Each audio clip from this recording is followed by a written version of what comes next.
Okay, this is a video of me teaching someone how to do inward hip rotation. Okay, Sarah, first of all, what we did before was we taught you how to do pelvic tilt, posterior pelvic tilt, so let's see you do that. Perfect. Okay, so what you're going to do is you're going to step on the machine just like this. You step in the middle, and then you slide along the wall. You don't do it just trying to stand out in space. You slide along the wall, and then you put one foot in the middle of one disc and the other foot in the middle of the other disc.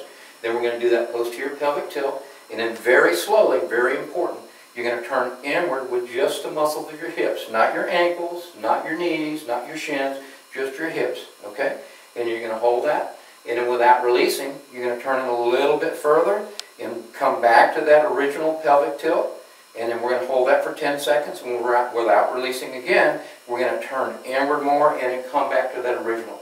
And then after the end of 30 seconds, you're going to step off of the machine exactly the same way you stepped on. Okay, so come on over here. Good. On the wall. Good. Step in the middle. Perfect. Put one foot in the middle of one disc and the other in the other. Okay, good. Now, go to a posterior pelvic tilt. Good. Perfect. Now, slowly, with these muscles right here, turn inward. Good job. Perfect. Good. Hold it. Okay. Good. It's okay to breathe if you want to. Very good. Okay. Now we've held that for 10 seconds. Now what you're going to do is you're going to turn inward a little bit more. Good. And then accentuate your pelvic tuck. Good. Very good. You're doing great. Okay. Okay to breathe if you want to. Take your head away from the wall. Good.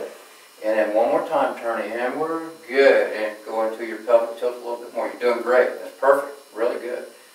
Okay, now that's a total of 30 seconds. You're going to release and relax.